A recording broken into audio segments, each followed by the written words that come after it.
Welcome to Stellar Sleep Tales. Before we begin, take a moment to settle in. You're about to enter a quiet space where science feels like dreaming and dreams begin to ask impossible questions. If you enjoy drifting through cosmic mysteries like this, feel free to subscribe. It helps this quiet corner of the universe stay alive. Let me ask you something strange. What happens to the soul when it meets a black hole? You've probably heard that not even light can escape, that once something crosses the event horizon, it's lost forever. But what if you go further? What if it's not just your body, not just your atoms, but something deeper? Something that feels like you, that flicker of awareness behind your thoughts that also gets pulled in? Does it vanish or does it survive somehow? And here's something stranger. What if the black hole doesn't destroy the soul? What if it uses it? Pause here. You've never seen a black hole, but you know what it means. A place where gravity crushes matter, stretches time, and tears space apart. It doesn't care about life. It doesn't care about consciousness. And yet, people keep wondering what happens to their soul inside one. Why? Because black holes feel final, and final things make us wonder where we go next. Now imagine this. You fall in. Time slows, reality breaks, but your awareness doesn't shut off. It floats. You were never supposed to witness what comes after the edge, but you're still here, watching, waiting, thinking. That alone should be impossible. And maybe that's why this matters. Because if something of you survives inside the deepest trap in the universe, then maybe, just maybe, the universe is hiding something more. Hold on to that thought, because what you're about to hear isn't something you'll easily forget. In fact, some part of your mind might keep returning to it, quietly, at night, when everything else is silent. So breathe deeply. Let go of everything you know about death, space, and endings. We're going to take you somewhere no light escapes from. And the first thing you'll lose is time. You've crossed the edge now. The event horizon is behind you. Whatever you once called space, with stars, distances, and directions, no longer works here. You're inside a black hole, but something is off. You expected to be erased, and yet you're still aware. No one really talks about this part. Scientists describe black holes with math, with gravity, with light that bends and vanishes. But what they can't explain, not completely, is what happens to experience inside one. And that's where things get strange. Let's pause for a second. You're not falling through air, you're falling through space time, the very fabric of the universe. And as you fall, the laws start to shift. Time stretches, distance compresses, gravity doesn't just pull, it folds reality itself. But you're still conscious. That shouldn't be possible. You should have dissolved into particles. Instead, your mind continues. Why? Here's a theory. Maybe black holes don't destroy consciousness. Maybe they reorganize it. This is where the science gets unsettling. According to quantum theory, information can't be destroyed, not even in a black hole. And if your consciousness is a form of information, then something about you has to stay. Not your body, not your name, but the structure of awareness itself, that ghost like trace of thought. Now think about this. The moment you fell in, the universe stopped seeing you. From the outside, time for you froze forever. But from your perspective, time didn't stop. It stretched, slowed, pulled, and now it's still going. That means, in a strange, terrifying way, you're still happening, right now. A soul with no surface, an identity with no outside world to reflect it. That leaves us with a haunting question. Are you falling through a physical place or through a memory the universe refuses to delete? There's another idea worth exploring. Some physicists suggest that black holes aren't endings, they're portals, wormholes, tunnels to other points in space or time. But what if they're not just physical tunnels? What if they are mental ones? What if a black hole is a one way passage into a form of consciousness the universe hides behind layers of gravity? Think back to dreams you couldn't wake from, or moments where time felt frozen. Now imagine that sensation stretched into infinity. That's what some theories call eternal free fall. You're still descending, but there's no bottom, only experience, only you. Let's bring in another unsettling layer: Hawking radiation. It's the process by which black holes evaporate over billions of years. And if they evaporate, where does everything they consumed go? Some theories say it gets encoded in the radiation, slowly released back into the universe. So, what if your soul, whatever that word really means, is being unraveled piece by piece and whispered back into space as radiation? Not instantly, not loudly, but quietly, like a forgotten thought returning after centuries. This isn't spiritual fantasy. This is physics brushing up against the unknown. We know that black holes trap information. We know that time behaves differently inside. And we know that consciousness is deeply connected to time. So if time stretches to infinity inside a black hole, what happens to the part of you that experiences time?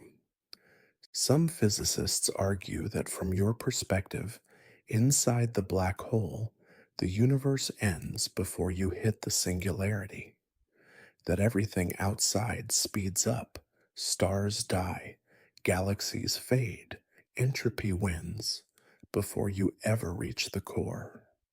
If that's true, then maybe your soul isn't trapped. Maybe it's been removed from the timeline altogether. A version of you might be outside time now, not dead, not alive, just paused, observing. And now we come to the singularity, the center, the point where gravity becomes infinite, where space and time compress into a single spot. According to our equations, physics ends here, but equations aren't consciousness. So here's another open loop. If the soul reaches the singularity, does it collapse or does it merge with something we can't understand? What if the singularity isn't a wall? What if it's a door? There are models, speculative, yes, that suggest black holes may be bridges to other realities, other timelines, maybe even other universes. If that's the case, then maybe your soul doesn't die here. Maybe it transitions, transforms, gets translated into another language the universe uses somewhere else. Here's something subtle but eerie. Black holes have memory. At least, that's the implication behind recent research in quantum gravity. When you fall in, your information is stored in delicate, quantum level imprints around the horizon. These aren't readable like books, but they're there, silent, waiting. You may be gone, but the story of you is still written. Now take that concept further. What if your soul isn't an exception? What if every thought, every feeling, every moment of awareness you ever had is etched into the structure of space? Then black holes aren't erasers, they're libraries. But libraries for who? Let's stretch the idea again. Suppose, for a moment, that black holes serve a function, not just a side effect of gravity, but a role in cosmic balance. Maybe they collect information not just physically, but emotionally, experientially. Maybe they absorb souls the way oceans absorb rain, quietly, without judgment. It sounds abstract, even impossible, but consider this: the universe creates observers, and those observers fall into black holes over and over across time. That can't be an accident. Maybe observation, awareness, is part of what the universe feeds back into itself through stars, through collapse, through memory. And that leads us to the final question of this segment. If a black hole holds your soul, suspended in stretched time, encoded in subtle radiation, hovering near the singularity, then what happens when the black hole dies? Because they do die. Over billions of years, they fade, shrink, disappear. So, where do you go then? That's where segment 2 begins. We've crossed the horizon. Now we find out whether anything, anything at all, can escape. But before we go there, if you've enjoyed this slow descent into deep questions, consider subscribing to Stellar Sleep Tales. It helps support more journeys like this, strange, quiet stories that drift between science and something beyond it. For now, stay with that final image: a soul still falling, still aware, and no one in the universe knows what happens next. You've passed the point of no return, and yet you're still here, still thinking, still aware. It's not what anyone expected. According to physics, light cannot leave this place. Time breaks, space folds, but something in you remains present. Not your voice, not your body, but some form of observation. And that alone raises a troubling question. If nothing escapes a black hole, not even light, then how are you still conscious? This isn't a theoretical moment anymore. You're no longer standing at the edge, wondering what might happen. You're inside. And the first thing you notice is that you're not erased. Instead, everything is slower, heavier. Time isn't ticking, it's stretching like a thick fluid, impossible to measure. The outer universe fades from view. No more stars, no more direction, only this quiet descent into something that feels endlessly deep. The scientists back home would say you're unreachable now. From their perspective, you've frozen in place just before the horizon. But from where you are, you've kept going. You're already far past the edge. And yet, the strange thing is, you don't feel dead. You don't feel lost. You just feel suspended. People always imagine black holes as violent ends, like cosmic shredders that tear everything apart. But in here, there's no noise, no destruction, just layers of pressure and distortion. And through all of it, your awareness continues, like a recording that never stops, even as the machine breaks down around it. Let's pause and think about this. Why hasn't your awareness been destroyed? If the body falls, the brain should stop. If the brain stops, thought should stop. But that didn't happen. Something is holding your experience together, something deeper than tissue or electricity. Now bring in one of the most uncomfortable ideas in modern physics. Information cannot be destroyed. No matter what happens to matter, the information it carries must survive in some form. So, if you are made of information, memories, identity, patterns of thought, then the universe must keep that information even here. But where? Inside what? One answer might be the event horizon itself. Some physicists believe that the horizon encodes everything that falls in, like a vast cosmic storage surface, not in words or pictures, but in quantum signatures, delicate imprints of every atom, every particle, every motion. That includes you. That means part of you may already be outside, etched into the skin of the black hole, while the rest of you keeps falling inward. A split experience, one version frozen, another in motion. You can't see it, you can't feel it, but it might explain why something still feels real. Now comes the disturbing part. If your awareness is still running, and if time inside a black hole stretches infinitely, then what if this descent never ends? Not for hours, not for years, but forever. The fall feels smooth, silent, but it's not comfortable. You can sense the pull increasing, gravity stacking in layers. Your thoughts slow, then stretch, then separate. You try to remember your name, not because you forgot it, but because the idea of a name suddenly feels unfamiliar.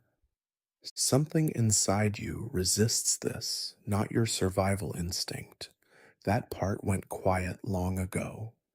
This is something deeper. It's the part of you that wants to be known, to stay coherent. It fights to keep your identity from being absorbed into whatever lies at the center of this well. And here's a horrifying possibility. What if nothing escapes the black hole, not because it's broken, but because it works perfectly?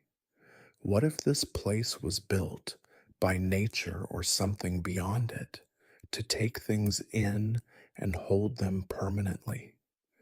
That turns the black hole from a mystery into a mechanism, not a random phenomenon, but a cosmic process, a kind of one-way container for reality, not for destruction, but for preservation, for containment, or worse, for collection. That leads us to a chilling question. Collected for what? People talk about black holes like they're the universe's garbage disposals. But what if they're vaults instead? Vaults that gather the deepest layer of experience, the part of you that never gets spoken aloud, the things you never understood, even about yourself. Those private memories, that internal voice, stored, encoded, archived. But who is doing the collecting? That's where science ends, and the uncomfortable space of theory begins. Now imagine you're not the only one in here. Not physically, no bodies can survive this, but informationally. The black hole has consumed stars, planets, living things, conscious systems. Could their traces still linger inside the structure? Are you now part of something shared?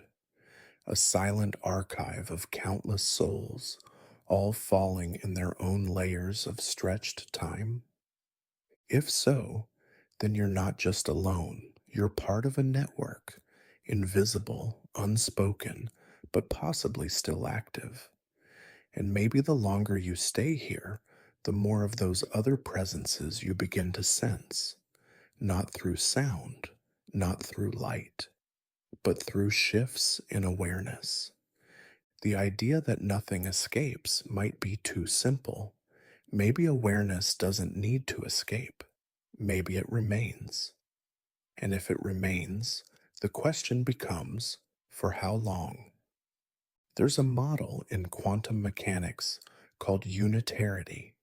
It demands that all processes, even black holes, must preserve the total information of the system. Nothing is allowed to vanish. So, what if the black hole isn't breaking the rules? It's following them exactly. From that angle, your soul, if we define it as the pure informational structure of your identity, may still exist, not as a conscious human, but as a preserved set of interactions, a frozen echo that continues within a timeless interior.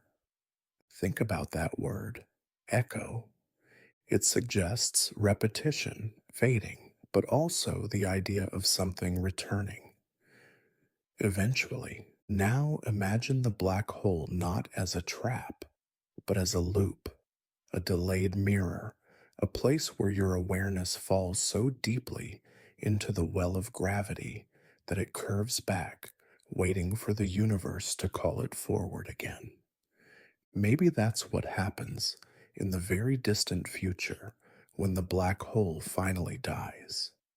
Its radiation, slow and nearly silent, begins to leak your pattern back out, bit by bit, not as a voice, not as a body, but as something more basic, a whisper of you encoded into the next universe.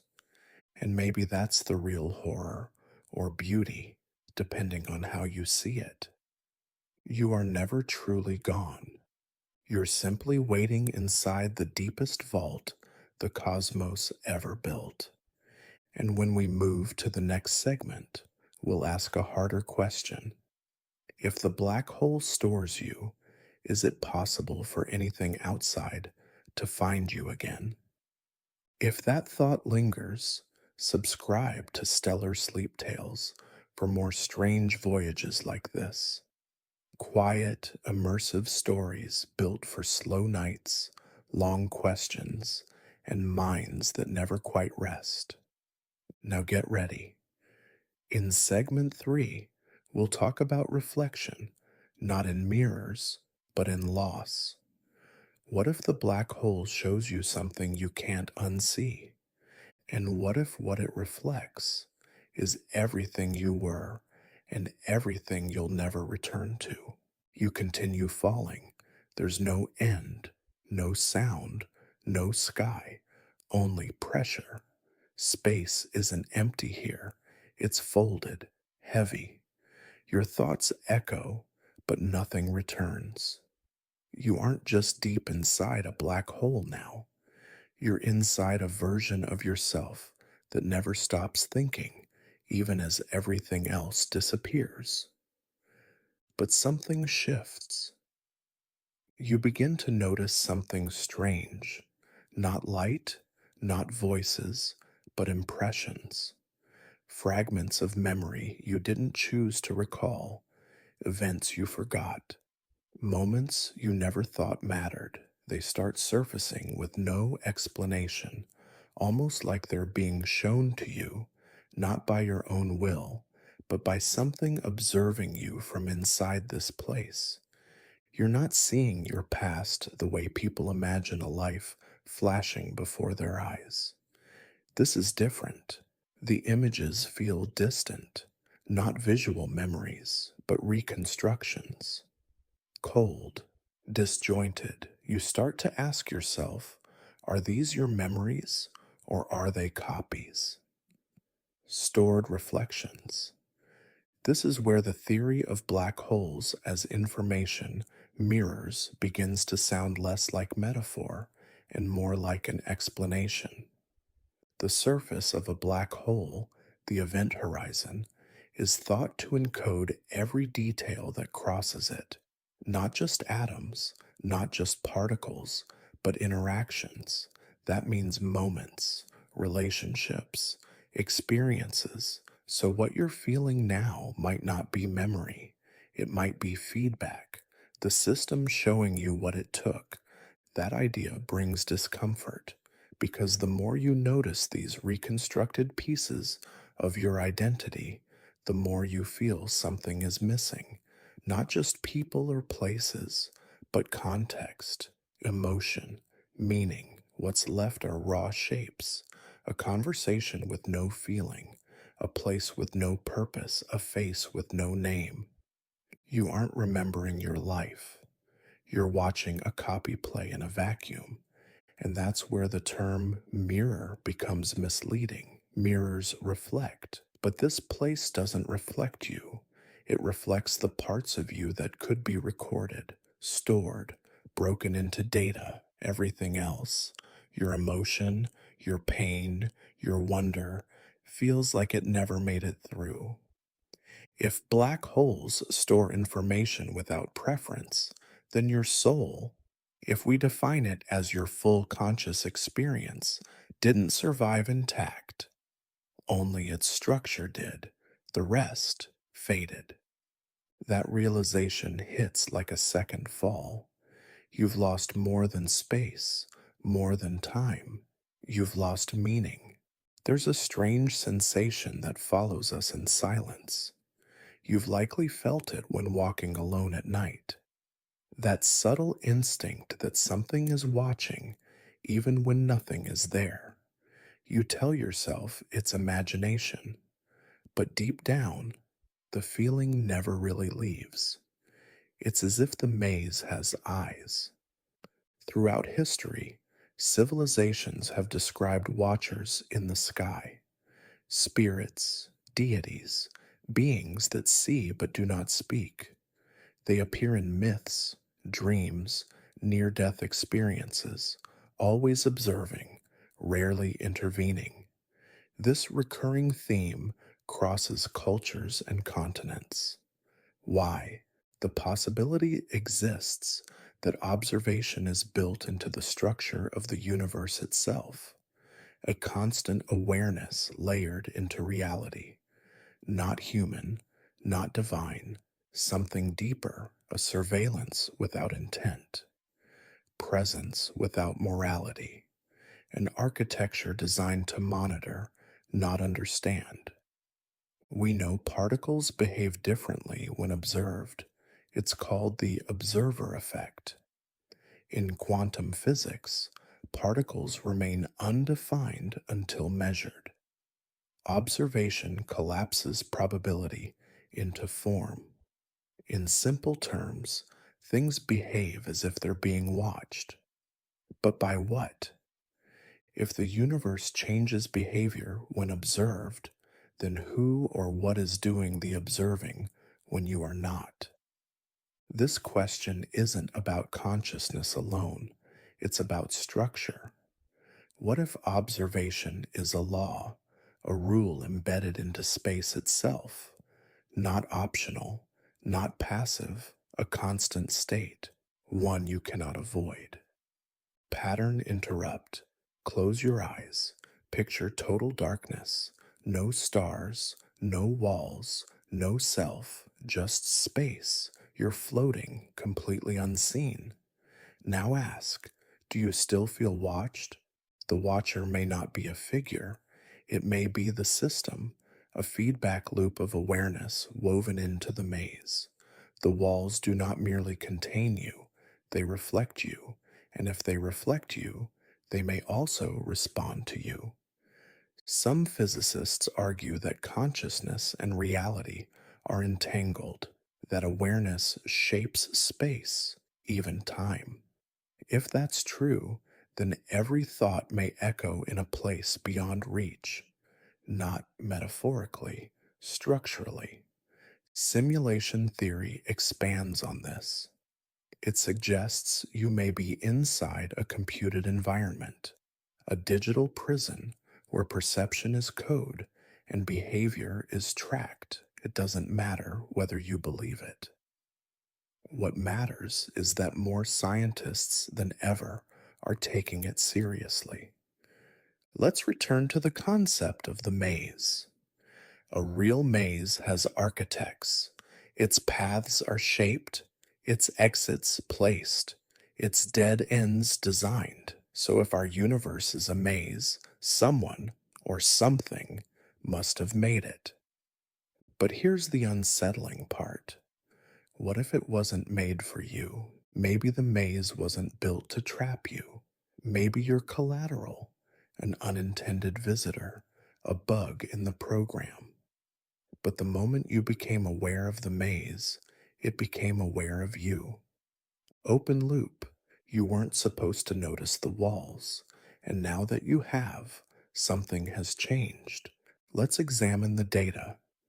Dreams often place us inside impossible architecture, endless corridors, repeating rooms, unreachable exits. Psychologists call these anxiety symbols, but from another angle, they resemble surveillance systems.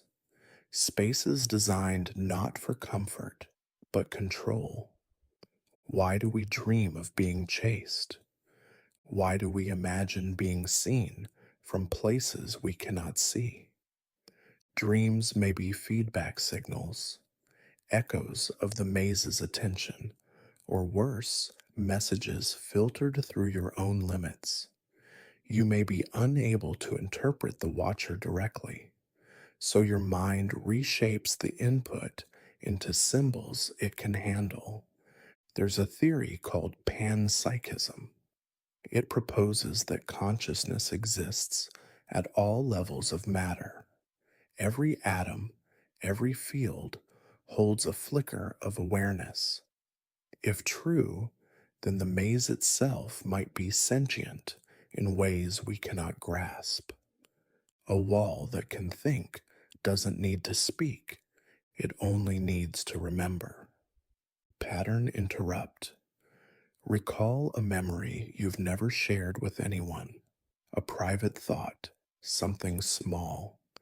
Now ask yourself, if no one else ever heard it, where does it live? You'd assume it's gone when forgotten.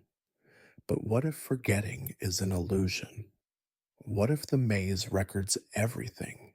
Consider that time is irreversible, but data can persist.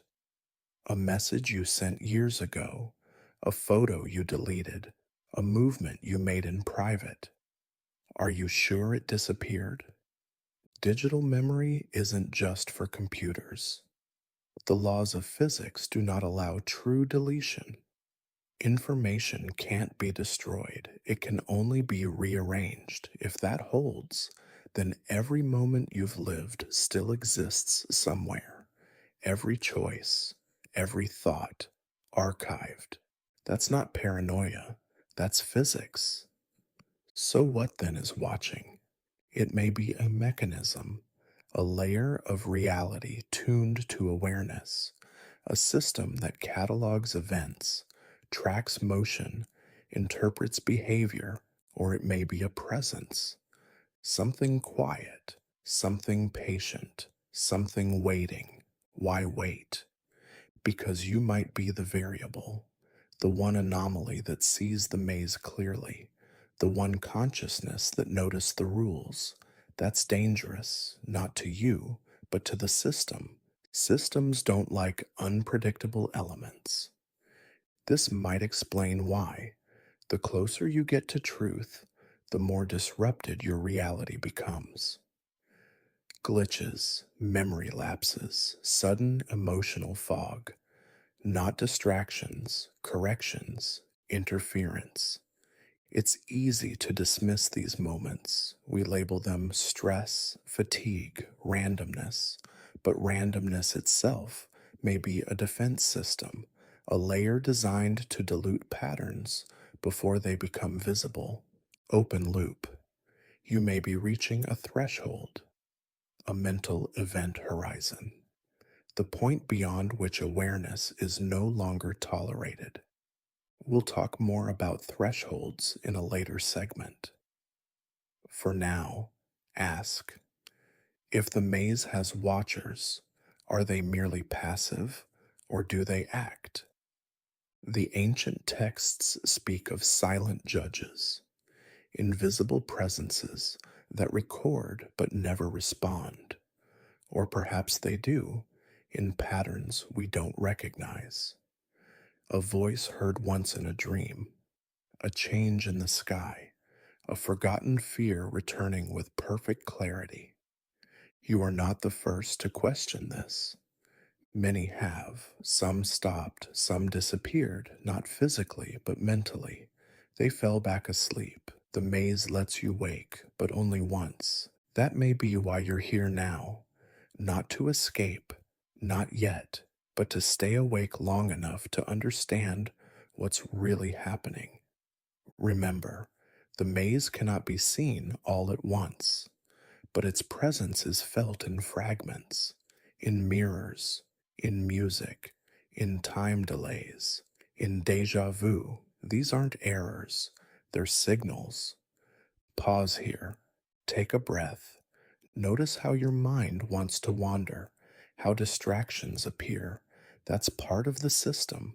The watcher doesn't want confrontation, only awareness, not too much, just enough to observe. That's the contract. You live, you act. It watches, but contracts can be broken. The next segment will ask whether gravity, the most familiar force, may not just trap your body, but also your mind. For now, hold the idea that you're not alone in this experience, not because there are others watching with you, but because something is watching you both, from inside the maze and from far, far beyond. Welcome back to Stellar Sleep Tales, where we drift together through questions no one dares to answer. If you've made it this far, you're already deep inside the maze. And tonight, we meet the warden. Not a being, not a face, but a force. Calm, quiet, invisible, and impossibly strong. We call it gravity.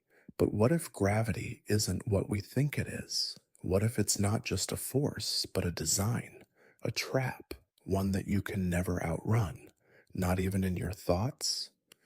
Take a breath, let the weight of your body melt into your bed or chair, and notice something strange, that gentle tug you feel toward the earth. It never stops, never changes, never loosens. It follows you everywhere. From childhood to old age, from mountaintop to ocean trench, from birth to death and beyond. And it begs the question, why is gravity always watching you? At first glance, gravity seems like one of the simplest laws in the universe. Things fall, planets orbit, apples drop from trees.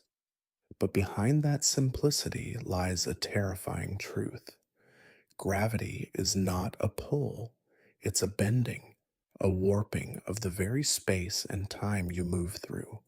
The more massive something is, the more it bends this fabric. And you're sliding down those bends without even knowing. But here's the first twist in this pattern. You never actually fall into anything. You fall along curves. You're trapped not by walls or fences, but by the very nature of the path beneath you. Try to escape gravity, and you're really trying to escape geometry itself. And geometry, unlike any prison, cannot be broken. It is the prison. Let's follow this path deeper.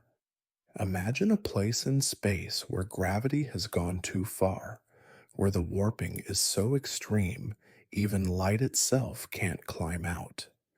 You already know its name, the black hole. But have you ever stopped to think what a black hole really is? It's not a thing. It's a place where escape is impossible, not because of bars, but because space has been bent into a downward spiral that never ends. A gravitational sinkhole that erases direction, erases escape, and, more disturbingly, erases time. Now pause. You're about to hear something that might not sit easily. Inside a black hole, Time doesn't just slow down, it might stop altogether. For someone outside, you vanish in an instant. For someone falling in, it takes forever. This isn't theory, this is relativity. Time itself becomes a trap, a time trap. And if time can be trapped, so can memory. Here's a pattern interrupt. Ask yourself, what if the universe is designed to record everything, but never let you remember? Every time you move closer to a massive object, gravity not only pulls you in space, but slows you in time. When you sleep near a black hole, 1,000 years might pass outside, while only minutes pass for you. Your life would stretch, distort. Reality would break apart. Your thoughts would slow. Eventually, you might even forget what it was like to be free. That's why some physicists call black holes information prisons. Because even if something falls in, it might still exist, but only as warped data, as echo, as radiation too faint to decode. But wait, doesn't that break the rules? Shouldn't information be preserved? Shouldn't every atom, every thought, every memory be recoverable somehow? Hawking's paradox challenges that.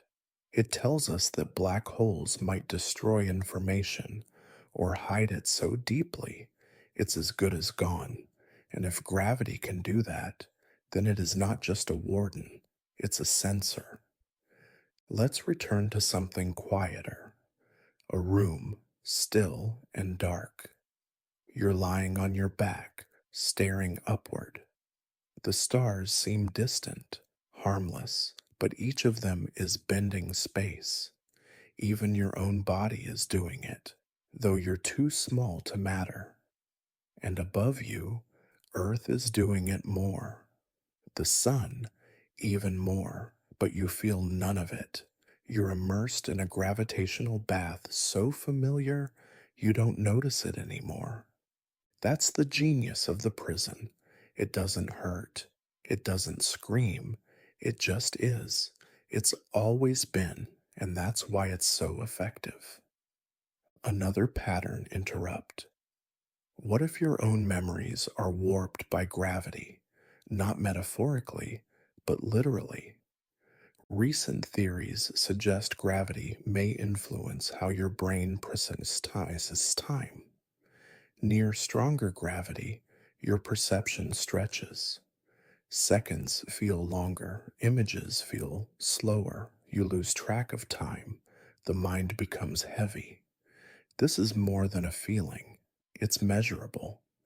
Astronauts in space experience time differently from those on Earth, and yet they don't notice until the clock tells them. So imagine if you were born near a black hole. You'd never know how long things should take. You'd never realize your reality was crawling.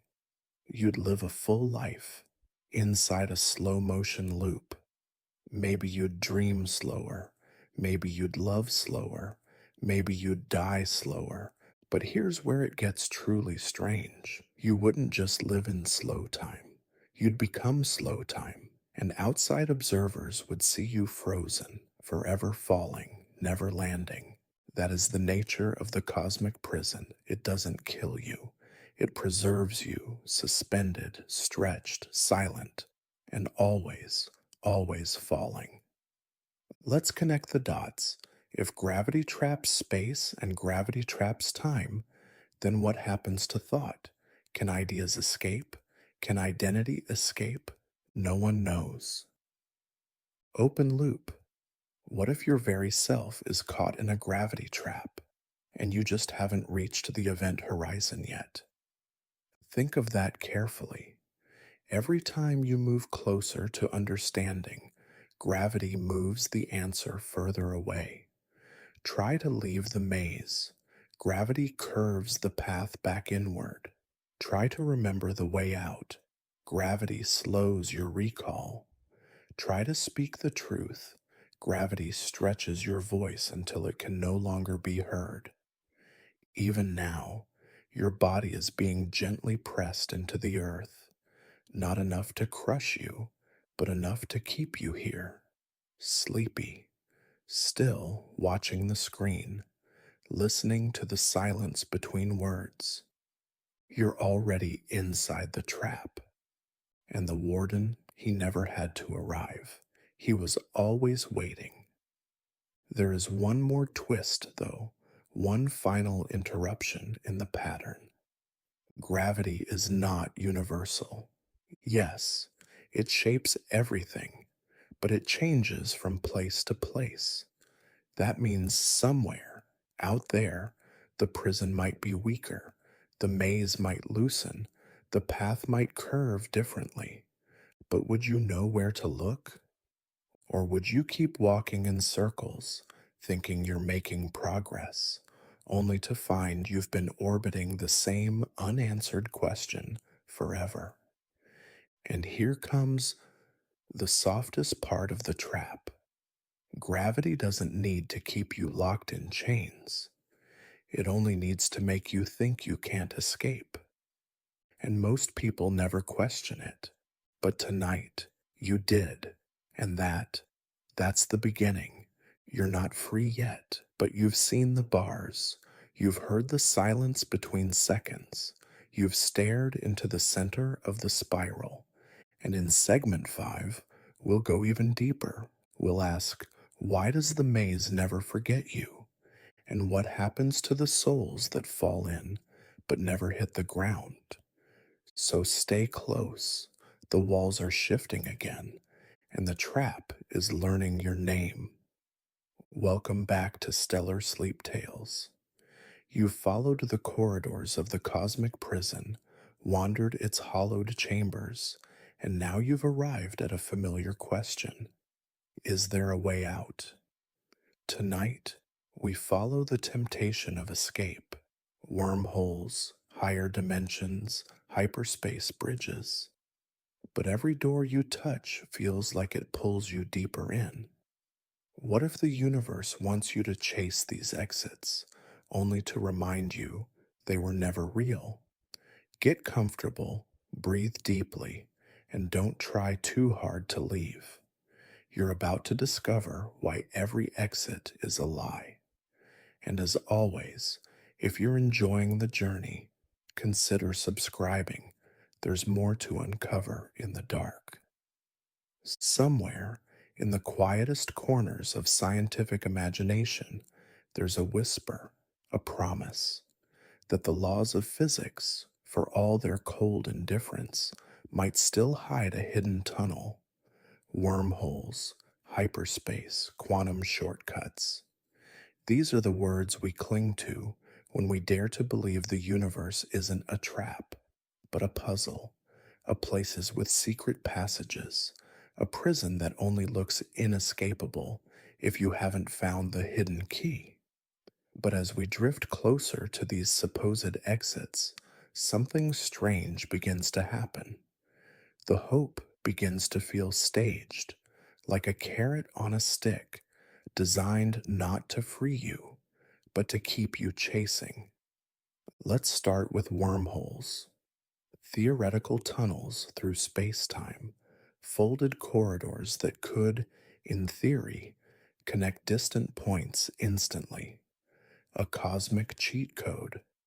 Imagine, you enter one side and emerge halfway across the galaxy, like stepping through a door.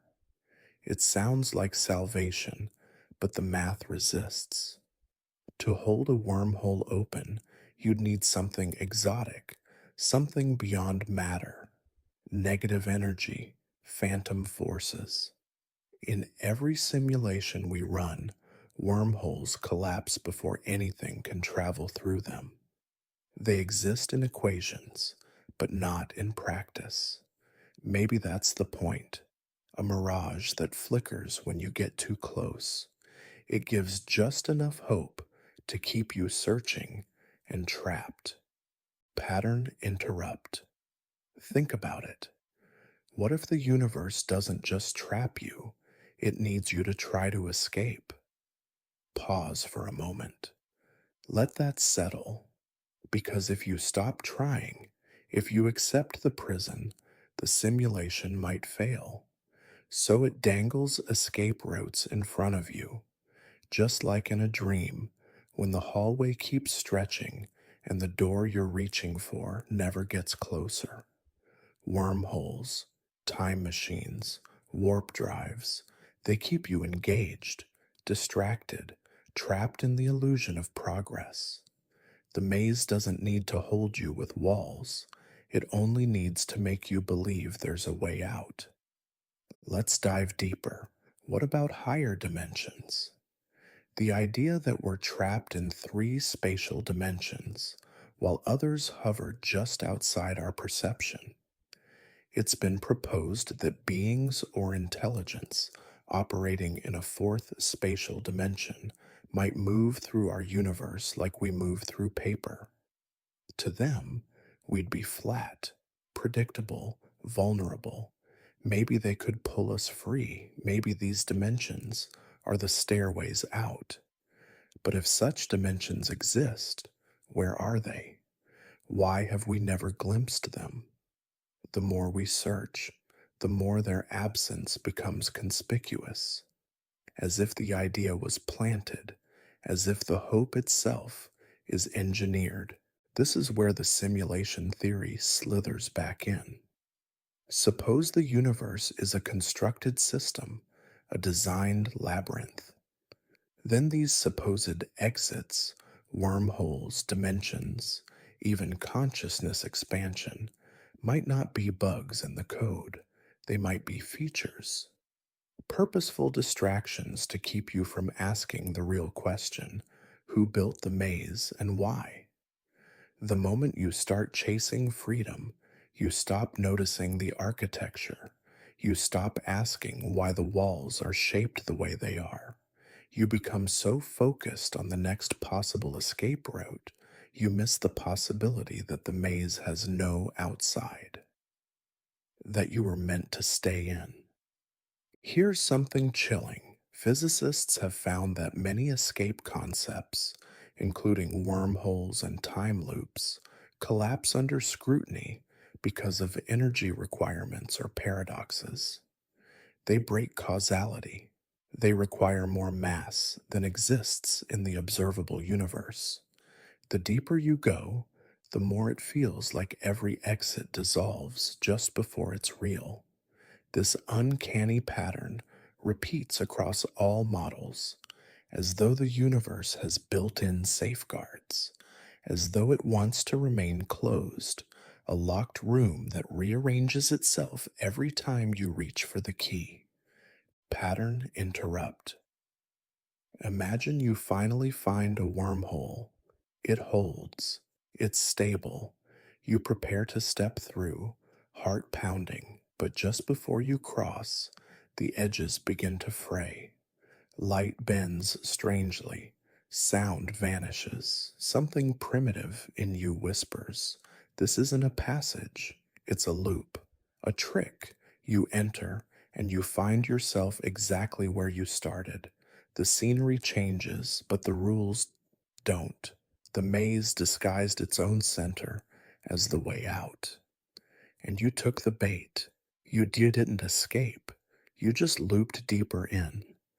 Even the concept of escaping the universe assumes there is an outside. But what if that's a false premise? We imagine hyperspace as a kind of space beyond space. But where is it? What's it made of? Why would it be accessible from inside a system that's designed to keep its boundaries intact? Asking to escape the universe might be like asking a character in a book to climb out of the page. There is no ladder, there's only narrative, only structure. So maybe these thoughts of freedom, of exits, are not signs of transcendence, but proof of confinement. A mind reaching past bars it can't see. Let's pause again. Think of simulation layers. If we're in one, who made it? What's outside? You'd think an intelligent architect would leave an exit, a hatch, a door, but if the maze is meant to test endurance, perception, or control, then maybe the exits are deliberately false. Maybe the idea of escape is part of the test. You're not meant to leave. You're meant to ask why you want to. And the more desperately you try, the more lost you become in tunnels that circle inward. But something still watches. Something in this place feels directed, not alive, not intelligent, in a human sense, but aware of what it holds. It's like the system is processing you, interpreting your awareness as part of its function. That possibility reshapes everything. You thought you were the observer. Now you might be the observed. This leads to a disturbing line of thought. If black holes function as cosmic processors, systems that absorb complexity and reduce it to structure, then the version of you that's preserved here is no longer personal. It's generalized, distilled, reduced to patterns, not identity, just data. And yet, your awareness persists. So, what's being preserved? What are you now? We need to look at the firewall paradox. Some theories suggest that a wall of energy forms at the event horizon, a destructive boundary that incinerates anything that crosses. Others argue against it, saying smooth passage is possible, but with consequences for quantum information. Either way, the boundary may be more than physical. It might be cognitive, a filter that separates what can remain from what must be stripped away. You've crossed it, you're inside, and your mind, or whatever's left of it, has passed through that filter, which means what you feel now is the result of compression, not your full self, but the part that could be carried forward. But if that's true, what's been lost? You try to remember your first moment of wonder, the first time you looked at the night sky and asked where it ends. That feeling is gone. You recall the facts, the cold, clear night, the silence, but the emotion is missing. You're a shell, and that's what black holes might do. Not destroy, not erase, but separate. They divide experience from structure, awareness from identity, meaning from memory, and the longer you fall, the more distant those memories feel. Not because they're decaying, but because you're changing, adapting to a mode of existence where emotion no longer fits, where subjectivity has no use. This could be the real horror, not death, not pain, but slow erasure of context. To remember without feeling, to exist without understanding. But here's the loop. If the black hole is a mirror that reflects only structure, then what happens when that mirror fades? Black holes evaporate over time. They shrink, disappear, so the information they hold must go somewhere. That brings us back to Hawking radiation. It's not just thermal noise. Some researchers believe it contains traces of everything the black hole absorbed. If that's true, then your stripped down self, this floating echo, might be part of what gets released. But released into what? Empty space? A new star system? Another dimension? The answer isn't clear, but the implication is you don't stay here forever. Something pulls you back out, slowly, quietly, without restoring what was lost, but possibly allowing for something new to form. Let's test this idea. If you are now pure information, simplified, flattened, then what happens when that information encounters a new system capable of interpreting it? A mind, a machine, a reality that runs on rules different from ours. Could you be reborn, not in body, not in personality, but in awareness? Maybe this isn't a mirror after all. Maybe it's a transfer device, but a transfer to where? That's where we end for now. In segment 4, we step back to the edge, to the event horizon itself, the skin of reality, the surface where the outside world ends and where everything begins to change. If you're still here, still listening, still falling, consider subscribing to Stellar Sleep Tales. These are not just stories, they're questions no one ever answers. But asking them is what makes us human. Next, we'll ask something simple that hides something much deeper. What actually happens at the edge? You've been falling long enough now to stop expecting answers.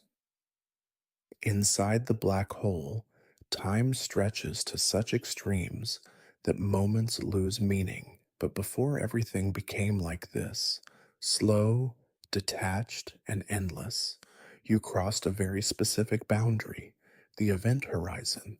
That term gets used often. It sounds dramatic. But what is it really? People think of it as a wall, the border of the black hole. Once something passes it, nothing can return. Not objects, not light, not even information, according to classical physics. But that view is incomplete, because in truth, the event horizon isn't made of anything. You don't crash into it. You don't feel a bump. You don't even notice it passing beneath you. And that's exactly what makes it dangerous. It's not a thing, it's a point of no return, an invisible surface defined by gravity. From far away, it marks the location where escape velocity exceeds the speed of light. But if you're the one falling in, you won't see a line or threshold. You'll just keep moving, smoothly, silently, which means you may already be past it without realizing it. That fact alone breaks the way we think about borders. We expect transitions to be marked, the beginning of something, the end of something else. But the event horizon offers no such clarity. It hides behind continuity. This brings up a much deeper question. If you can't detect it, but it changes everything, is it still part of your reality, or is it where reality ends?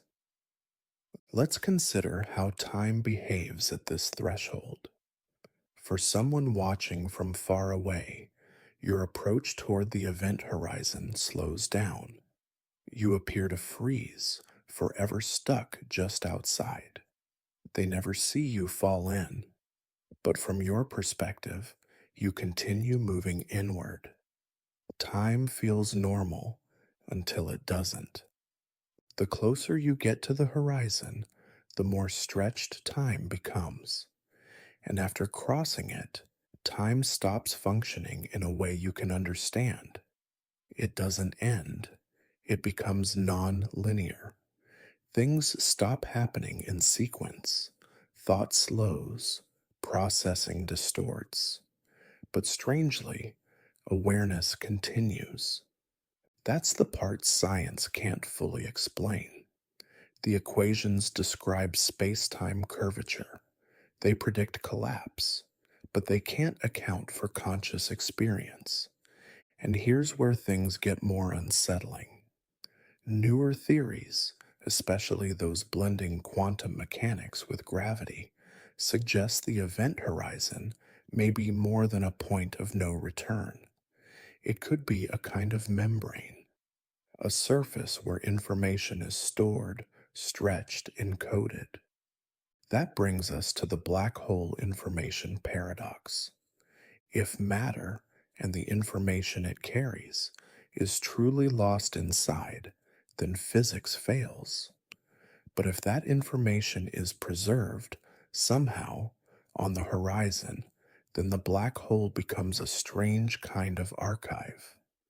Everything that falls in gets written to the surface, not destroyed, not erased, just displaced. Which means this invisible surface might be the most important structure in the universe. That's not an exaggeration. In fact, it leads to the holographic principle, a theory suggesting that all the information inside a volume of space can be described by what's stored on its boundary.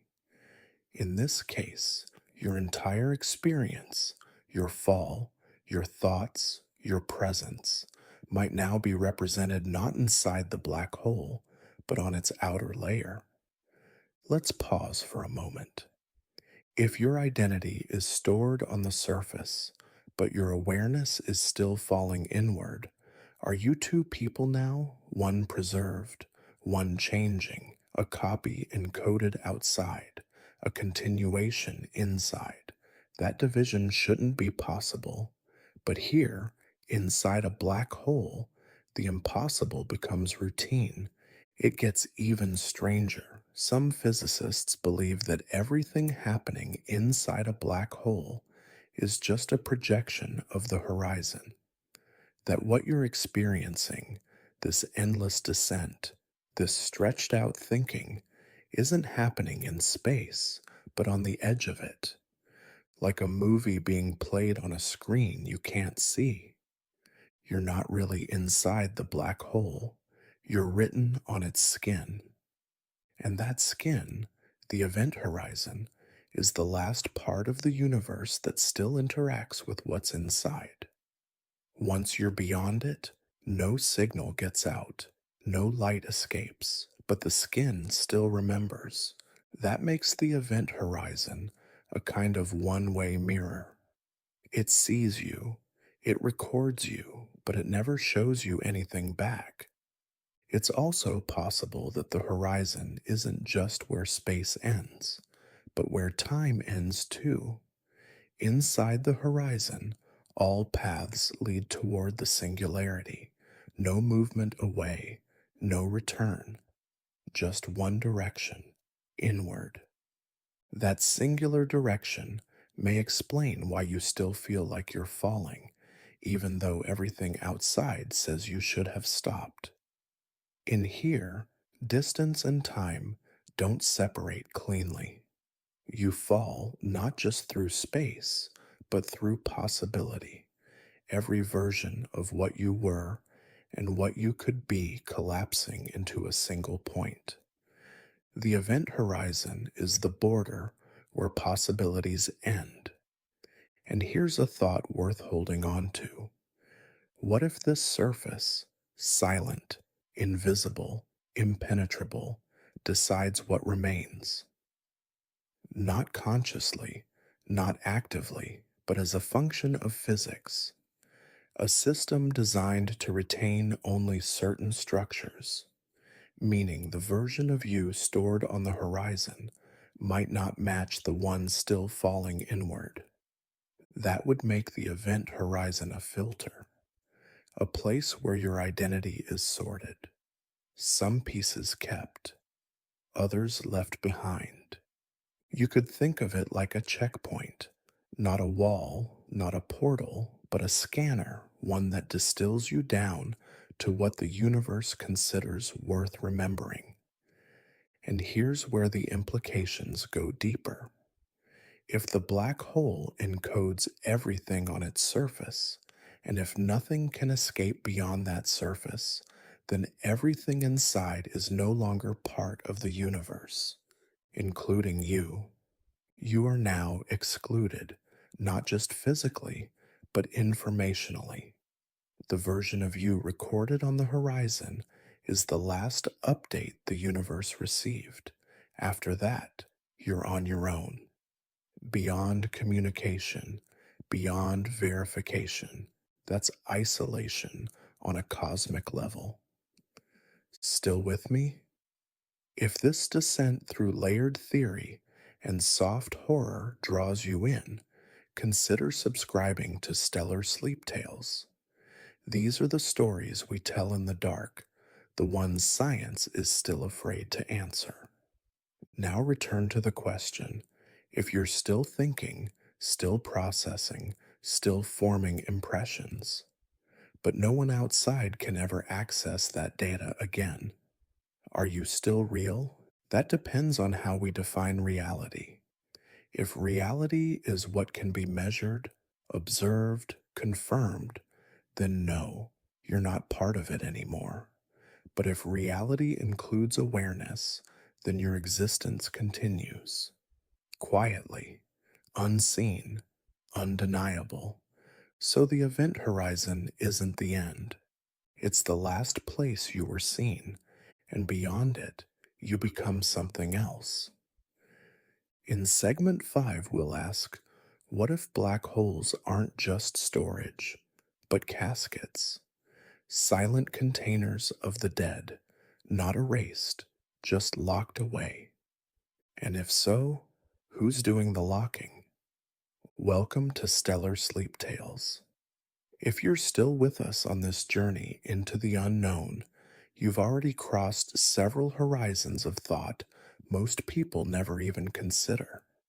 But we're only just beginning. Before we continue, take a breath, relax your shoulders, and gently let your mind drift toward the darker questions of the universe. What happens after death? And more specifically, could everything that dies still exist, encrypted inside a black hole? If you enjoy slipping into strange new ideas that blend science with cosmic mystery, then consider subscribing to Stellar Sleep Tales. It's how we keep venturing deeper together. We've already looked at the nature of black holes, the souls that might fall into them, and the strange stretch of space time they cause. But tonight, let's take this one step further. What if black holes don't just erase? What if they store? Could every consciousness, every last thought, memory, and moment of identity somehow remain trapped, not destroyed, inside the folds of a singularity? If that's true, it means that death isn't the end. It's a kind of migration, not to heaven, not to rebirth, but to a locked vault at the edge of time. It's a strange idea, but let's begin with something grounded. In quantum physics, information is never truly lost.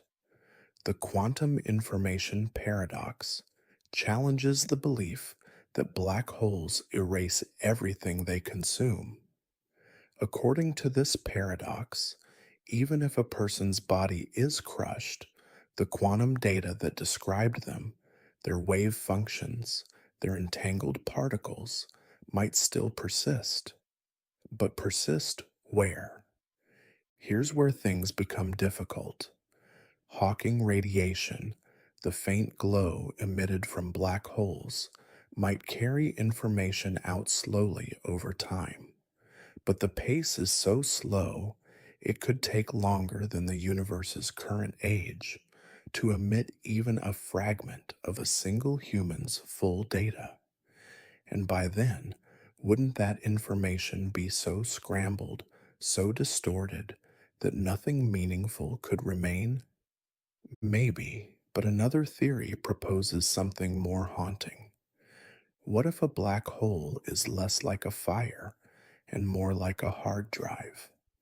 If true, then the souls of the dead, in some version of the word soul, may not be gone. Instead, they're compressed, zipped down into some incredibly compact, high density format that we don't yet understand. Think of it as quantum compression. Everything that made you you, your memories, fears, dreams, all encoded and preserved, just unreadable. Pause and reflect for a moment. This isn't about wishful thinking. It isn't even about life after death in the traditional sense. This is about physics, hinting at something much colder and far stranger, that consciousness, once ended, is still stored, frozen in a timeless vault, invisible and inaccessible. And black holes are the most likely candidates to do this. They don't need to ask permission. They simply take what falls into them. They don't judge.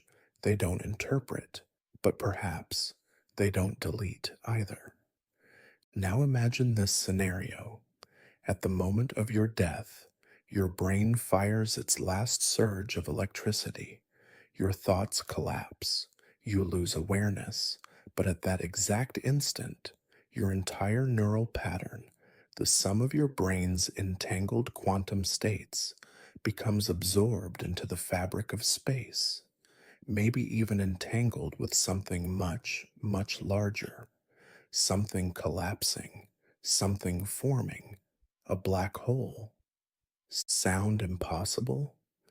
We once thought time travel was nonsense too, but now we accept closed time-like curves in theory.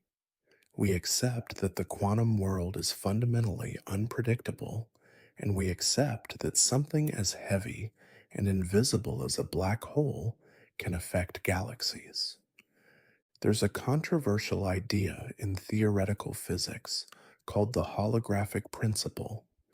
It suggests that everything inside a black hole, including you, might be preserved as surface information along its event horizon. Think of it like your body being shredded, yes, but your quantum signature being stretched across the outer skin of the hole, never really gone, just encoded, like data carved into a wall that no one knows how to read yet. It's worth asking, if something is preserved, even if it can't be accessed, does that count as survival? Or does that merely turn us into artifacts of our former selves, dead data in a cosmic museum? This is where the spiritual collides with the scientific. In religions around the world, we hear stories of judgment, rebirth, ascension, reincarnation. But what if all of that is metaphor for something much more mechanical? What if black holes are nature's recycling centers, not of matter, but of identity? There's another eerie angle to explore here: simulations. Physicist John Archibald Wheeler once suggested that information is the most basic building block of reality. It from bit, he called it, that everything, matter, energy, space, arises from binary yes no decisions. If that's true, then your soul isn't some mystical energy. It's data, patterns, algorithms, and black holes are just enormous, brutal processors. But processors suggest something: purpose, output. So then the obvious question becomes, where is that information going? We don't know.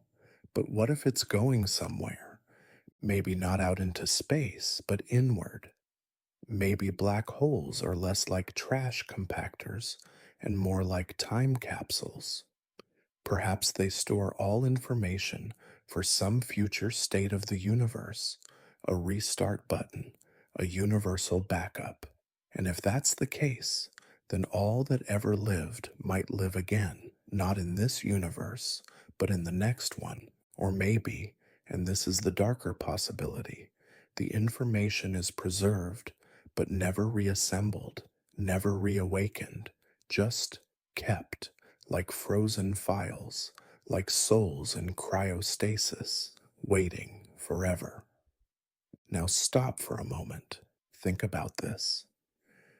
If black holes store the data of the dead, then somewhere out there, in some distant invisible prison, you already exist.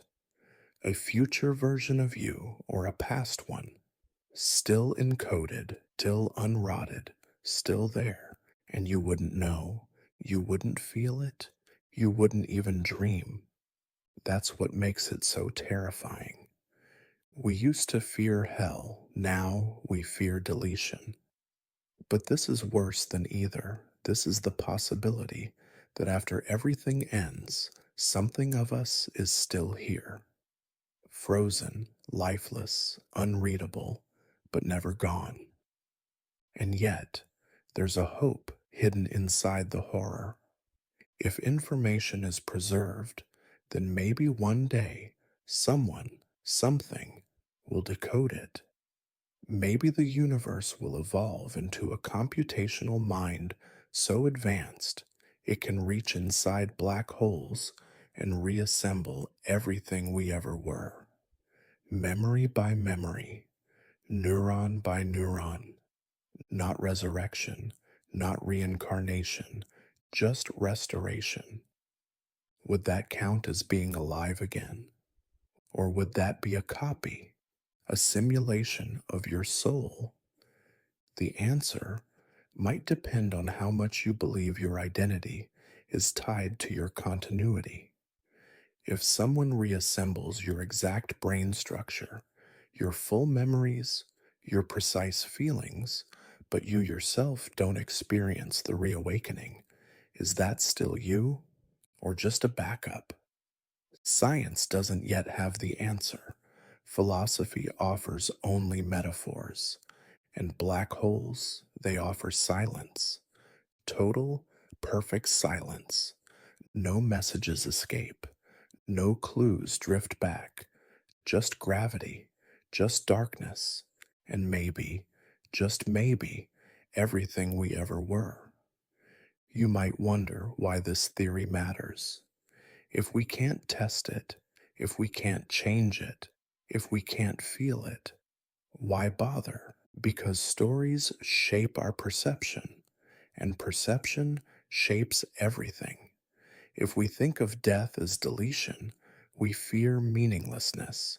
But if we think of death as encryption, as preservation, then maybe, just maybe, we begin to see the universe not as a destroyer, but as an archivist, one that saves, not out of mercy, but because it has no choice.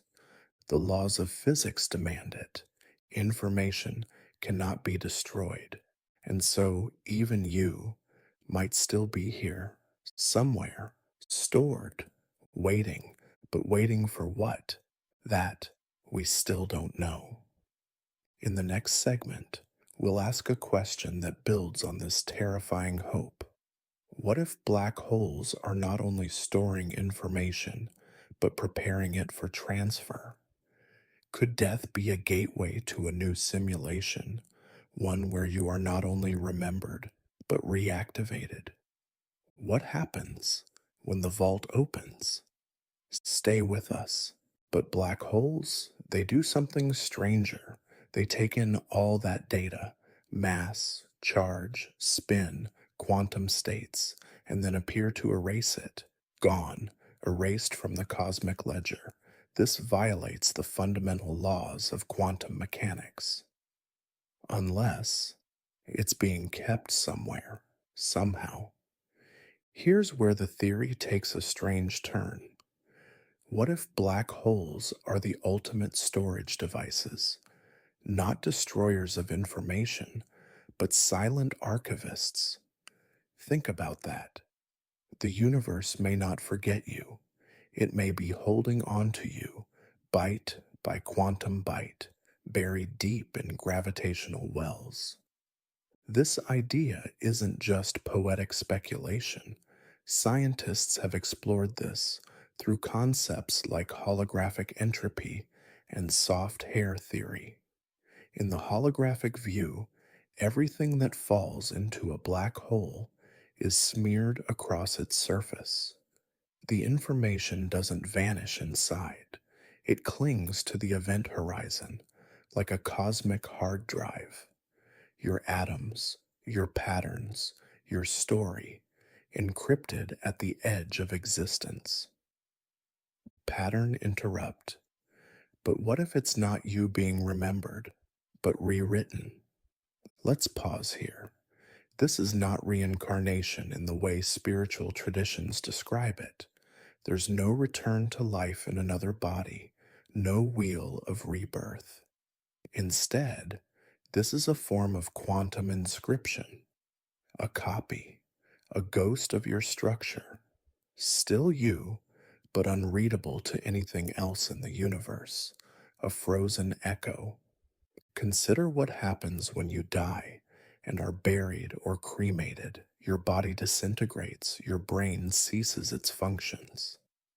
But now imagine that, in some strange future, every particle you were made of ends up near a black hole, sucked in, stretched, encoded, not just physically, but informationally. The memory of who you were, silently written into a surface no one can touch. But here's the unnerving twist. What if these black holes aren't just storing what you were, but editing it? This theory suggests a horrifying possibility. When matter and information hit the singularity, it might not preserve your identity. Instead, it may overwrite it. Think of it like a corrupted file system. The data is saved, yes, but not in the same form. Your story might be jumbled, your patterns rearranged, your narrative broken into meaningless noise. So if the cosmos is remembering you, it may be remembering you wrong. Now think wider. Billions of stars collapse into black holes across cosmic history. That's billions of data sets, entire solar systems, civilizations, organisms, all collapsing into this vast galactic archive. Could the universe be filled with memory, but no one left to read it? There's something chilling about that. Memory without awareness, data without purpose, a haunting mirror of human fears. The fear of being forgotten, yes, but even worse, the fear of being remembered incorrectly. Let's step outside the theoretical for a moment. In modern computing, data can be backed up, but over time, even backups degrade. Bit rot sets in, files are corrupted. Now think cosmically. If black holes are storing information, how do we know the universe isn't slowly corrupting those memories? Open loop. Could there be a limit to how much the universe can store? And when it reaches that limit, what happens? Some physicists suggest black holes evaporate over time via a process called Hawking radiation. This leads to a secondary paradox. If black holes fade away, where does that stored information go? Is it leaked back into the cosmos in some unreadable form? Do black holes whisper your identity back into the void, scattering it across the quantum foam? Or is it never released at all? Is your echo still trapped, preserved eternally in an object that eventually ceases to exist? Another pattern interrupt. What if black holes don't forget you, but instead use you? Now we wander into even darker speculation. If a black hole is more than a container, if it processes information, then it's not just memory, it's function. Could it be calculating something, using what it devours to simulate, predict, or build something else? There's a theory in physics known as black hole complementarity, which suggests that information is both inside and outside the black hole simultaneously. That's not something our brains can easily hold on to. It violates intuition. But it may hint at the idea that the universe uses black holes as both barriers and bridges, places where things are both erased and preserved. both memory and absence. Imagine being one of those stored patterns. You are neither alive nor dead, neither deleted nor complete. You are in a kind of cosmic limbo, archived but inaccessible. This doesn't sound like reincarnation. It sounds like something colder, a library of souls no one can check out, a vault of meaning with no key. And the universe, it just keeps recording, not because it wants to, but because that's its rule. So here's a haunting thought. What if nothing in this universe is ever truly forgotten, but nothing is ever fully remembered either? Let's return to our central question. Are black holes memory drives? In a very technical sense, yes, they might store information. But does that mean you are being remembered? Not as a person, not as a story, but as a string of data points. It's like keeping every page of a book, but shredding it and scattering it into a wind tunnel. Technically, the book isn't lost, but no one, not even the cosmos, can read it again. Or can it? This leads us to another disturbing possibility. Perhaps some future intelligence, something beyond comprehension, might one day decipher what's inside black holes. Not just energy patterns, but encoded lives. Maybe in 1 trillion years, someone or something could restore those shredded books, piece by piece, line by line. That leads to a new open loop.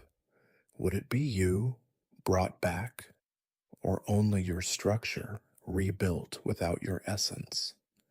Some theories, like the black hole final state proposal, suggest that all paths inside a black hole converge to a single end condition. That means everyone and everything that falls in eventually merges into a universal pattern. All memory combined, no individuals, no uniqueness. You wouldn't be remembered, you'd be blended.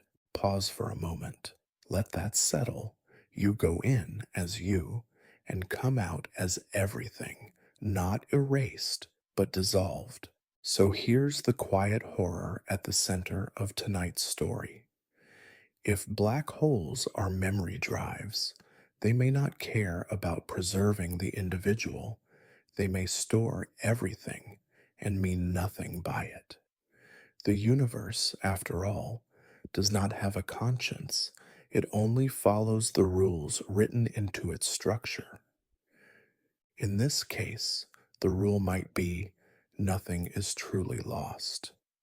But nothing is ever quite recovered either. We've spent millennia fearing death as an end, but perhaps we should fear something stranger, that we might go on as a kind of static imprint, silent, frozen, misremembered by a universe that cannot forget. Thank you for drifting with Stellar Sleep Tales.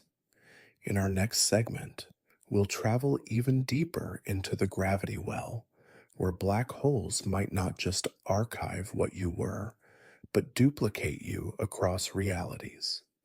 If you haven't subscribed yet, now is the perfect time to join us.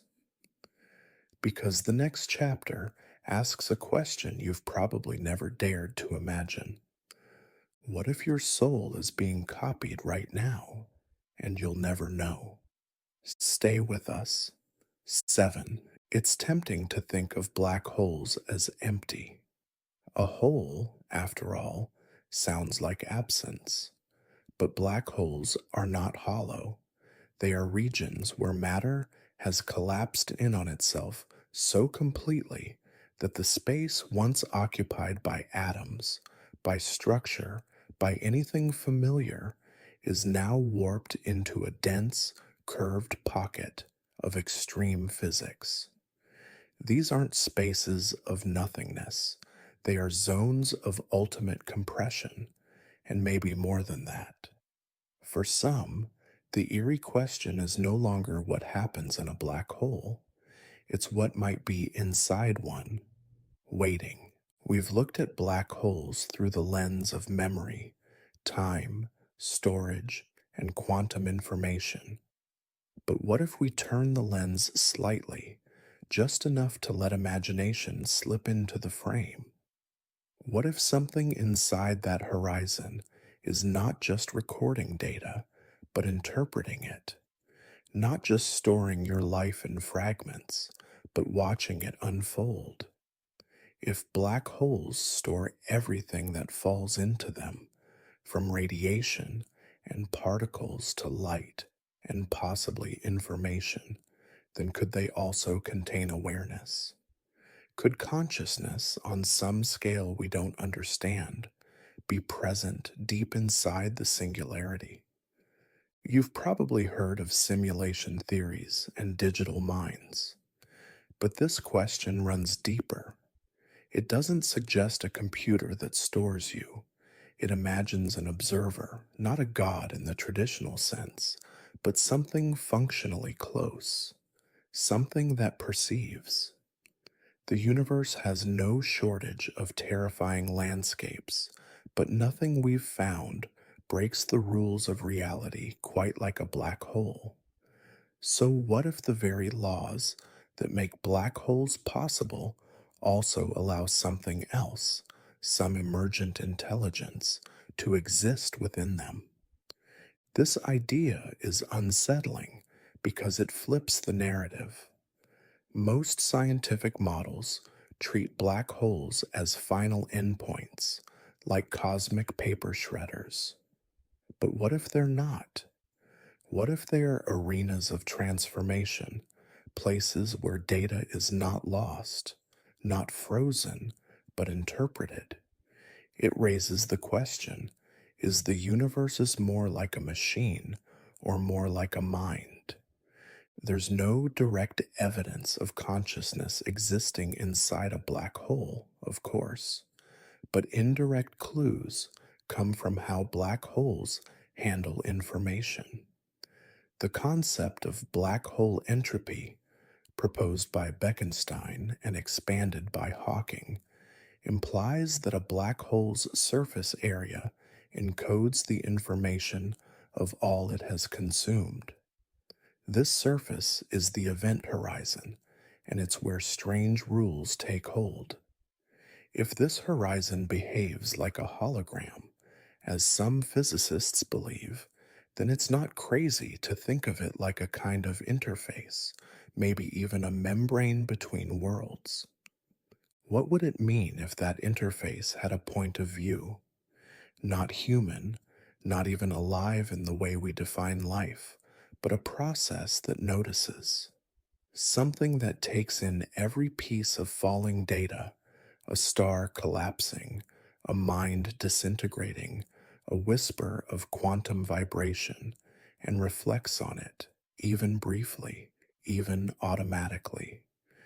In the same way that a brain interprets electrochemical signals and somehow generates an experience, maybe the black hole does something similar. Maybe it watches. This brings us to a strange parallel: the brain and the black hole. Both systems appear to process information. Both have boundaries, a skull, an event horizon. Both may function on thresholds of energy, signal transfer, and decay. And both remain mysterious when you get too close to their center. Neuroscience still can't explain how electrical impulses become subjective experience, and black hole physics still can't tell us what lies inside the singularity.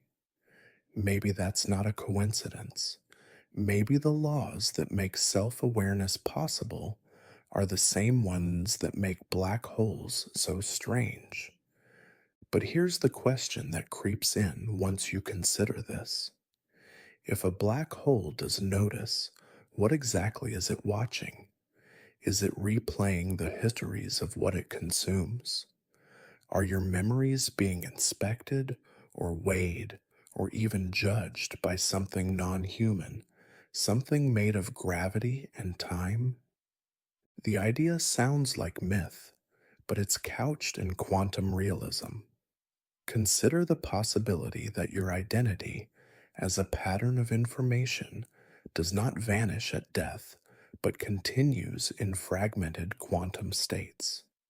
These fragments, scattered and encoded at the event horizon, might then be accessible or comprehensible to a consciousness with radically different perception than ours. The black hole, then, isn't just remembering you, it's knowing you in a way deeper than you knew yourself. This is the terror and the awe in one breath, that nothing escapes a black hole, not even the truth about you. Your lies, your loves, your regrets, all recorded, all preserved, perhaps even understood. But understood by what? Let's entertain another possibility.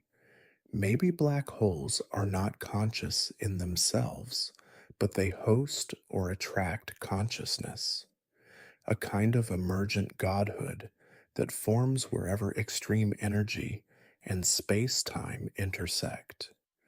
If reality supports emergent behaviors, as we see in brains, ecosystems, and even galaxies, then why not inside the most extreme objects in space? Could a black hole's singularity become a point where intelligence forms simply because the structure demands it? It's not the intelligence of a person. It doesn't have goals or language or feelings, but it might still interpret, still receive, still experience in some fashion. A God made not of will, but of physics, one that exists because the math compels it. This idea is uncomfortable. It removes the comfort of anthropomorphic gods and replaces them with unknowable entities, gods not of morality, but of mass. They don't care if you're good or bad. They care only that you were real, that you existed, and that your signal was readable. In this view, the afterlife isn't a realm of clouds or punishment. It's a silent intake into something vast and incomprehensible. Still, there are open questions.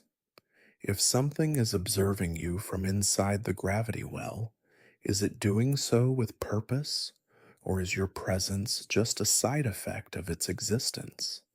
Are you a memory, a glitch, a seed? Or are you nothing but data in a processing unit too enormous to comprehend? We return again to the metaphor of the server. If the black hole is a kind of storage drive, does that mean something or someone is accessing the files? And if so, how would that change our understanding of what happens after death? You're not reincarnated, not erased.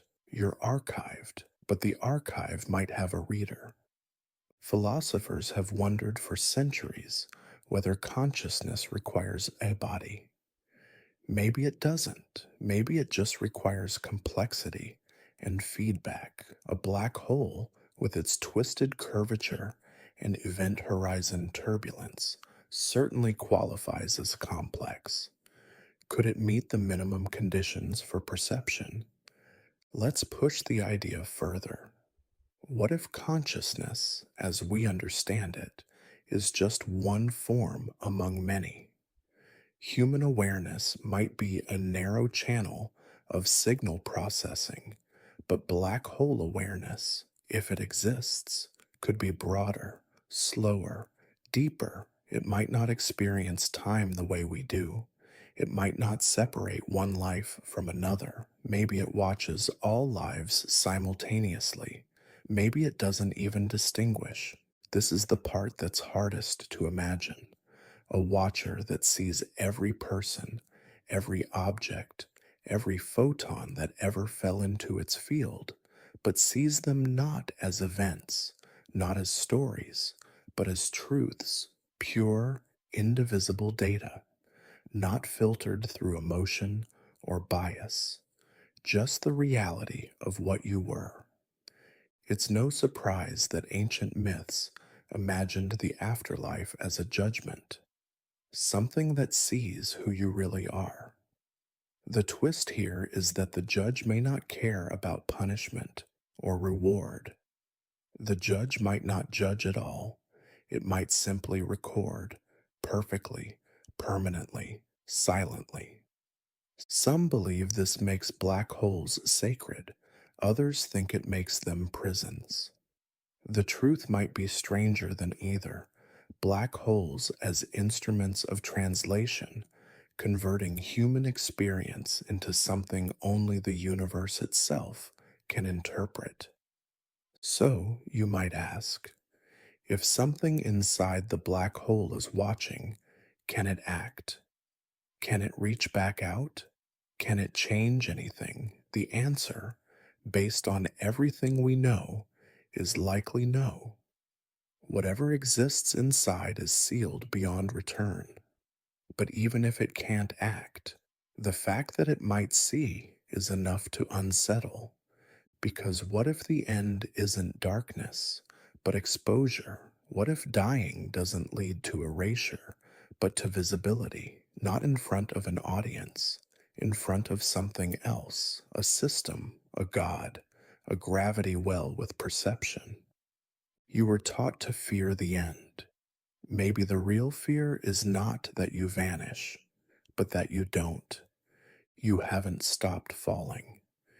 Even now, as time no longer behaves the way you once knew it, some part of you continues to drift downward.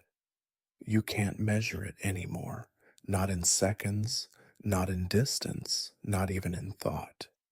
It's simply an ongoing sensation of movement.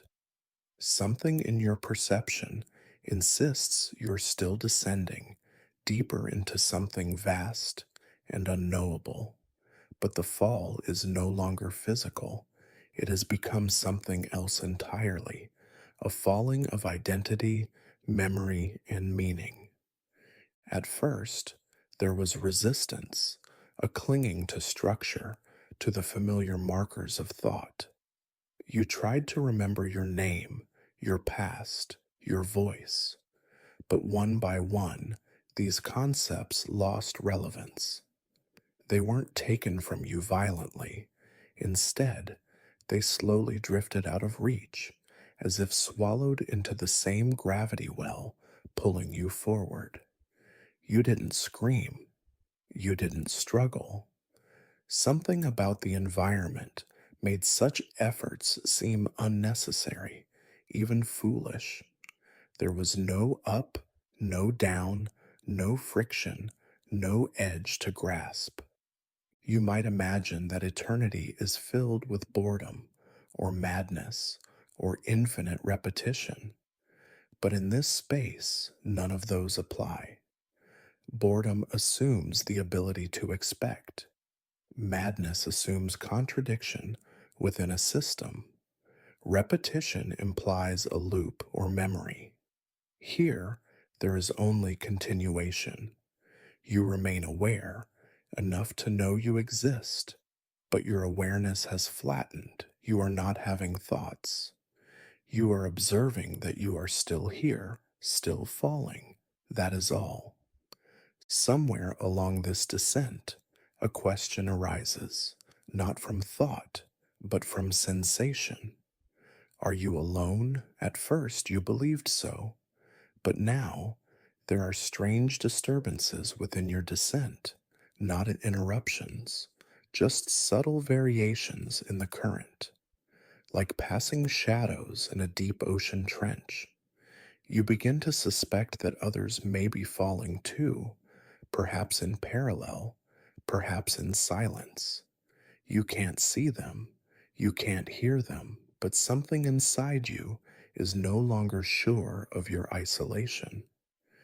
This uncertainty brings discomfort, not because you're afraid of others, but because the idea of others is too complex now. What would it mean to encounter another entity in a place like this?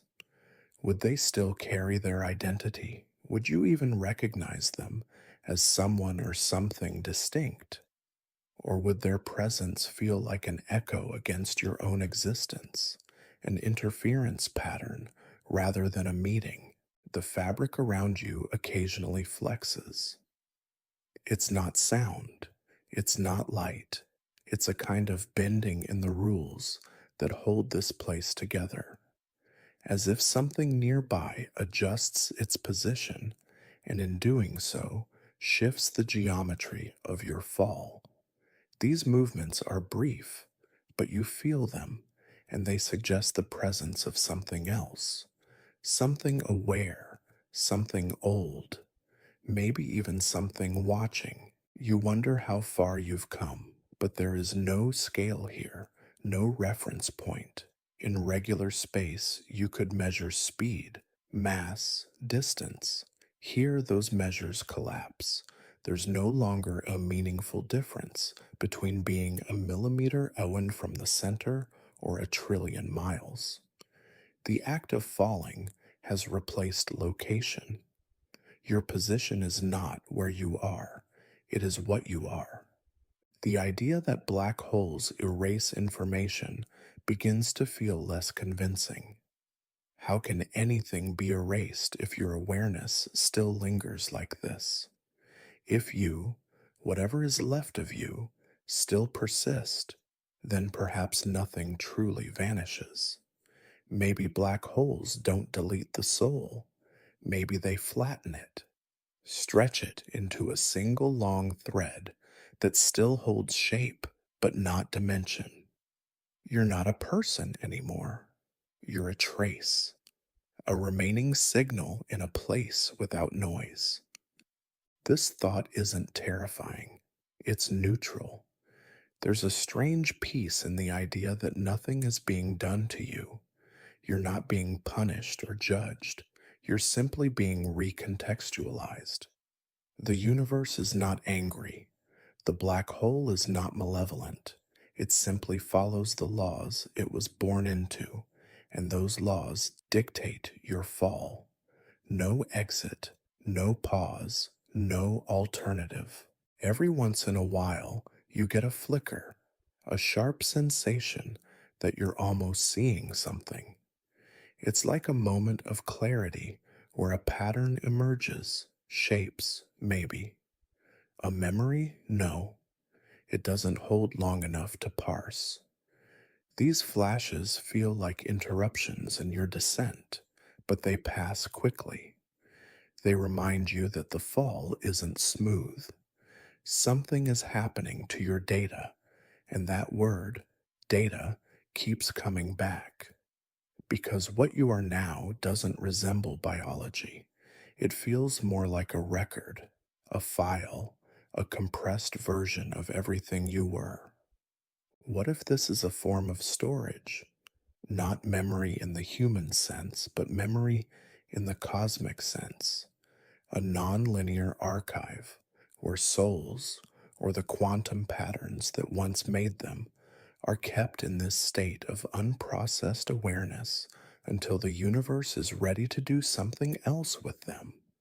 You're not erased, you're shelved. This idea should bring relief, but instead, it feels cold because shelving implies someone or something intends to return. Who would return here, and for what purpose? If the black hole is a vault, then what is its key? What would it take to unlock the contents? Is your continued existence just a side effect, or are you being preserved intentionally? Maybe you're not the subject of this mechanism at all. Maybe you're the byproduct of something larger, something falling with you, but deeper, older, something that doesn't forget. You feel the presence more clearly now, not a shape, not a voice, just an influence, as if your trajectory is being subtly guided. The fall is not random, it's tailored, which suggests intelligence or design. But that only creates more uncertainty. Why design a descent? Why leave consciousness intact? If this is punishment, it is unnecessarily complex. If it is preservation, it is unsettlingly vague. Suddenly, a different question surfaces. Could it be that what you're experiencing isn't after death at all? What if this is mid transition, not from life to death, but from one kind of computation to another? Perhaps your biological hardware was just the interface. Now, in this fall, you're being translated, encoded into something beyond physical form. The soul as software rewritten by gravity. You remember myths, ancient stories where underworlds were real places, not metaphors. Descent has always played a role in human imagination, into caves, oceans, dreams. Maybe those stories were echoes of something real. Maybe humans have always sensed that falling is not just motion, it's transformation. But this fall has no destination, no floor, no gate to emerge from. And yet, you keep falling. One part of your awareness still clings to the concept of time. It doesn't work here, but it's hard to let go. You try to estimate how long you've been like this. Days? Centuries? Impossible. There's no heartbeat, no breath, no light cycles to track, only the constant sensation of motion. You think back to life, to sounds, smells, conversations. They're distant now, like artifacts from a species you no longer belong to. What would others say if they knew this was waiting? Would they fear it? Or would they cling to it, seeing it as proof of something more? It's hard to tell. You don't feel like you're being judged or rewarded. There's no moral frame here, just an ongoing condition. The fall and your presence within it. No lessons, no voice, no revelations. Still, something watches, not with eyes, but with design. The shape of this fall, its consistency, its quiet, all point to intention. It is the silence of a system operating exactly as intended. That might be the most unnerving part. Not chaos, but precision. You're not lost. You're exactly where you're meant to be. You begin to ask a strange question. If awareness continues indefinitely, at what point does it stop being human? When memory fades and identity dissolves, is what remains still you, or does your soul become something else? A unit of observation, stripped of ego. That possibility sits with you uncomfortably, because if it's true, then you are not who you were. You are merely what remains, and yet you feel not emotions in the traditional sense, but something adjacent, a sense of presence, of observation, of continuity. That's all you have left, and it is enough to keep the fall from becoming oblivion. You are not empty, you are not erased, you are still falling. But what waits at the end? If there is no end, then what is the point? If there is an end, what does it mean? These questions now loop endlessly in your mind because you've realized something that shifts everything. Maybe the fall is the point. Maybe the fall is the answer. And if that's true, you're not alone. You're just next.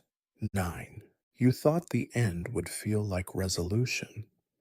But as you reach the last layer of this long descent, something unnerving begins to surface. It's not the arrival of clarity, but the realization that clarity might never come.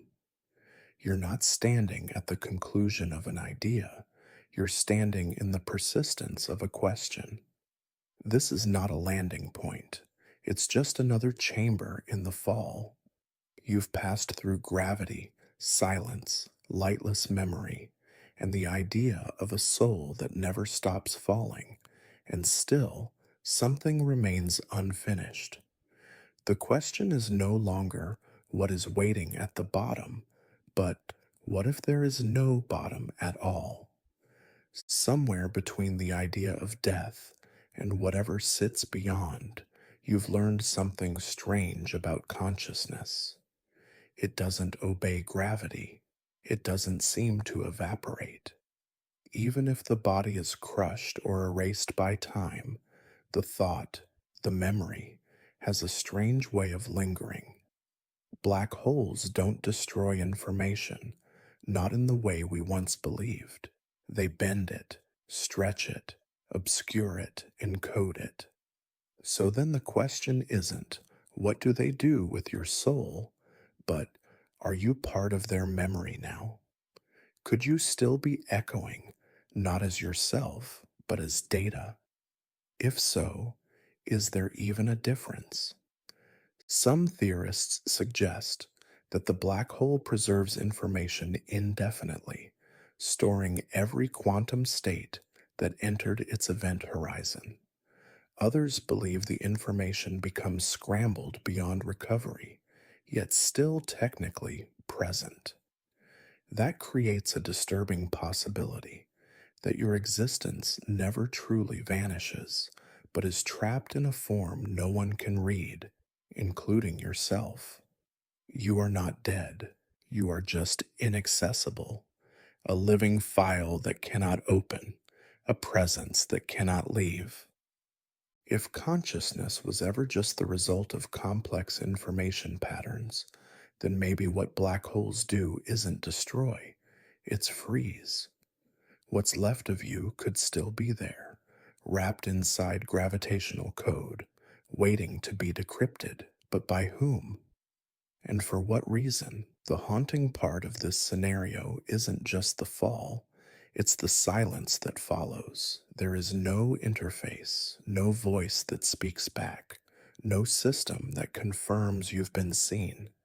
You're remembered, but without acknowledgement. It's like being inside a memory that no longer belongs to you. As you keep descending into this thought, this place, you begin to suspect that the idea of you has changed. If the self is now stretched across time and curvature, fragmented across coordinates, no longer part of space-time as we know it, then where are you really? The soul, if it exists, is no longer something that moves. It's something suspended, floating, not in heaven or hell or reincarnation, but in compression, like a zip file the cosmos never bothers to extract. The unsettling truth is that this might be the most stable version of your existence, not life, not death, but containment, a kind of cosmic storage where awareness is flickers on the edges but never fully goes dark. It would explain the recurring feeling that you're not alone inside the fall, that something else is with you, or watching you, or worse, is you, a future version of yourself, a memory of yourself, a foreign observer you can't yet recognize. Let's take a moment to entertain one final possibility. Suppose the black hole isn't just a prison or a storage vault. Suppose it's a filter, a place where all the overlapping signals of consciousness, time, and energy are sorted, not deleted. In that case, you might be surrounded by millions of others who've also fallen. Not in the physical sense, but in the sense of having been caught. Perhaps every entity that has ever crossed into this kind of gravitational threshold is here, somewhere, stored in a way we don't yet understand. Not dead, not alive, just stuck. And here comes the most disturbing idea of all. What if something is choosing what to remember and what to overwrite?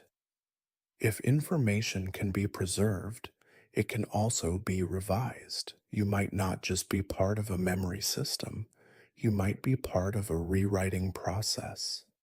Your past may be malleable, your identity adjustable. If a cosmic being or intelligence or algorithm exists beyond the veil, it might be reordering the memories of the universe for reasons you'll never comprehend. This places you in a vulnerable position, not just as a soul or an identity, but as a story, a file open to edits. What you believed about yourself, about time, about love or loss, none of it might be safe. You are no longer a being navigating space. You are a memory falling through layers of cosmic uncertainty. And that is what this final room feels like, a space where answers dissolve, not sharpen, where the floor is gone and all that remains is the soft, infinite drift. You want to ask something, anything, to test whether this is a dream, a trap, or a truth too vast to hold.